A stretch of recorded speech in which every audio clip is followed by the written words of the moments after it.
चलन करा। या सरकारचं करायचं काय?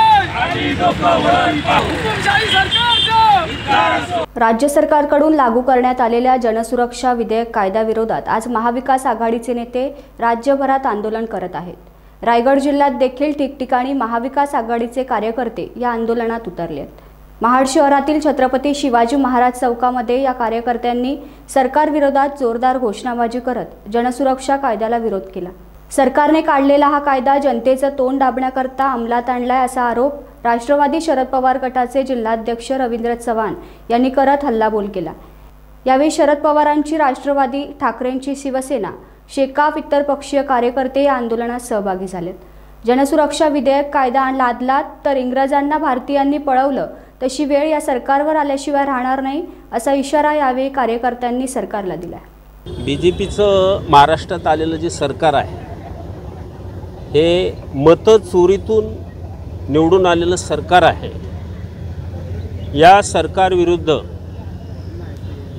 शेतकऱ्यांमधून, कामगारांमधून, विद्यार्थ्यांमधून जन आक्रोश आहे आणि हा जनतेचा आवाज दाबण्याकरता या सरकारनं सरकारविरोधात कुणी बोलू नये, कोणत्याही प्रकारचं आंदोलन करू नये अशा पद्धतीचं जे व्यक्ती स्वातंत्र्यावरती गदा आणणारं हे जनसुरक्षा विधेयक 2024 या आहे। यापुढे लोकशाही ही या कलमानुसार संपणार आहे। जे जनतेचे व्यक्तिगत अधिकार आहे ते संपणार आहे। या महाराष्ट्रातली मराठी भाषेऐवजी हिंदीची सक्ती लादायची आहे। त्याविरुद्ध जो जन आक्रोश झाला तर त्यांना काही करून मराठी संपवायची आहे आणि हिंदी आणायची आहे,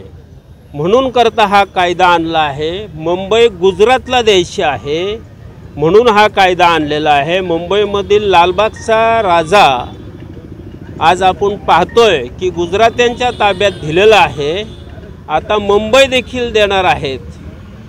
आज आपल्या प्रसारमाध्यमांच्या माध्यमातून सन्माननीय पंतप्रधानांना आम्ही सांगू इच्छितो की आपण जर मुंबई गुजरात्यांना दिली तर आत्ताच नुकतेच मराठ्यांनी 4 दिवस मुंबई ताब्यात ठेवली होती।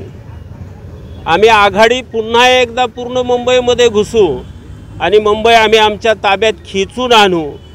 आम्ही तुम्ही लादलेलं जे जनसुरक्षा विधेयक आहे हे मानत नाही, त्याचा आम्ही संपूर्ण आघाडी निषेध करतोय आणि हा लादण्याचं काम जर तुम्ही केलं तर ब्रिटिशांच्या काळामध्ये जो स्वातंत्र्याचा लढा झाला त्या पद्धतीनं पुन्हा एकदा जनतेतून उठाव होईल आणि मोठं आंदोलन उभं राहील आणि त्यावेळेला मग आपल्या सरकारला पळती भूमी कमी पडेल असं मी आपणास निदर्शनास आणून देतोय।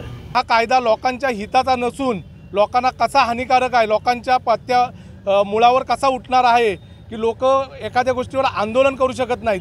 जसं आज महाराष्ट्रातला तरुण बेरोजगार झाला आहे, उद्या बेरोजगार झाला आहे, कंपन्या गेल्यात म्हणून आंदोलनाला उभा राहिला त्यांनी गुन्हे दाखल करायचे। जर कोण आवाज उठवणारी संघटना असेल तर त्यांच्यावर ईडीचे गुन्हे दाखल करायचे। अशा प्रकारे आवाज दाबण्यासाठी खऱ्या अर्थाने महाराष्ट्र सरकारने अशा प्रकारचा कायदा केला आहे। त्यांचं एकच म्हणणं आहे या भाजप आणि त्यांच्याबरोबरच्या सहकाऱ्यांचं की आमच्या विरुद्ध कोणी आवाज उठवला नाही पाहिजे आणि आवाज जर उठवलात तर तो आवाज आम्ही या कायद्याच्याद्वारे दाबून टाकणार आहोत। त्यामुळे हम करो सो कायदा अशा पद्धतीचं यांचं जे राज्य चाललंय ते उकडून टाकण्यासाठी खऱ्या अर्थाने महाविकास आघाडी आम्ही रस्त्यावर उतरलोय आणि आजच नव्हे तर ह्याच्या पुढे जे जे काही महाराष्ट्राच्या हिताचं असेल त्यासाठी आम्ही महाविकास आघाडी रस्त्यावर उतरल्याशिवाय शांत बसणार नाही। टाइम्स डिजिटलला लाईक करा, शेअर करा, सबस्क्राइब करा आणि बेल आयकॉन दाबायला विसरू नका। Times digital.